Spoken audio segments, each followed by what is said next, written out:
ഡൽഹിയിൽ ദീർഘനാളത്തെ പ്രചാരണ ചൂടൊതുങ്ങി. ഒടുവിൽ അടുത്ത 5 വർഷം ആര് ഭരിക്കുമെന്ന് ബുധനാഴ്ച തീരുമാനിക്കും. ഡൽഹിയുടെ തലവിധി മാറ്റുന്ന തെരഞ്ഞെടുപ്പാണിതെന്ന് കെജ്രിവാളും. എന്നാൽ തെരഞ്ഞെടുപ്പ് ഫലം വരുന്നതോടെ ഇതെല്ലാം അപ്രസക്തമാക്കുമെന്ന് BJPയും പരസ്യമായി വെല്ലുവിളിച്ചിരുന്നു. 2014-15 കാലഘട്ടം മുതൽ ഡൽഹിയിലെ രാഷ്ട്രീയ സാഹചര്യം വളരെ രസകരമാണ്. ഈ തെരഞ്ഞെടുപ്പ് രീതി തലസ്ഥാനത്തിന്റെ ഒരു പ്രത്യേക രാഷ്ട്രീയ സാഹചര്യമാണ്.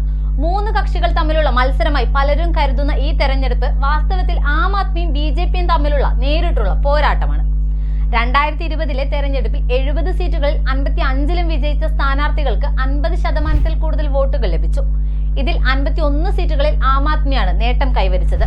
BJPക്ക് വെറും 4 സീറ്റുകൾ നേടാനേ സാധിച്ചുള്ളൂ. കഴിഞ്ഞ തവണ സീറ്റ് നേടാൻ സാധിക്കാത്ത കോൺഗ്രസ് ഇത്തവണ തങ്ങളുടെ ശക്തി തെളിയിക്കാൻ വേണ്ടി രംഗത്തുണ്ട്. ഈ കണക്കുകളിൽ നിന്നും ഡൽഹിയിലെ മത്സരം പ്രധാനമായും ആം ആദ്മിയും BJPയും തമ്മിലുള്ള പോരാട്ടമാണ് എന്ന് വ്യക്തമാണ്.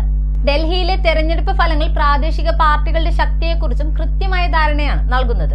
BJP ദേശീയ തലത്തിൽ ആധിപത്യം പുലർത്തുമ്പോഴും പ്രാദേശിക പാർട്ടികൾക്ക് സംസ്ഥാന തലത്തിൽ ശക്തമായ സ്വാധീനം നിലനിർത്താൻ കഴിയുന്നുണ്ട് എന്നത് വസ്തുതയാണ്.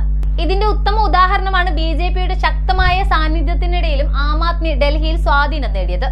BJPക്ക് മധ്യവർഗത്തിന്റെ പിന്തുണയുണ്ടെന്ന് പൊതുവെ കരുതപ്പെടുന്നുണ്ടെങ്കിലും ആം ആദ്മിയുടെ ഉയർച്ച ഈ ധാരണയെ ചോദ്യം ചെയ്യുമെന്ന് ഉറപ്പാണ്. അണ്ണാ ഹസാരെയുടെ നേതൃത്വത്തിലുള്ള അഴിമതി വിരുദ്ധ പ്രസ്ഥാനത്തിലൂടെയാണ് ആം ആദ്മിയുടെ തുടക്കം. ഈ പ്രസ്ഥാനത്തിന് ഡൽഹിയിലെ മധ്യവർഗത്തിൽ നിന്ന് വലിയ പിന്തുണ ലഭിച്ചിരുന്നു. 2020-ലെ തെരഞ്ഞെടുപ്പിൽ ഡൽഹി കന്റോൺമെന്റ്, സരോജിനി നഗർ, ഗ്രേറ്റർ കൈലാസ് തുടങ്ങിയ മധ്യവർഗ മേഖലകളിൽ ആം ആദ്മി ഭൂരിപക്ഷം വോട്ടുകൾ നേടുകയും ചെയ്തു.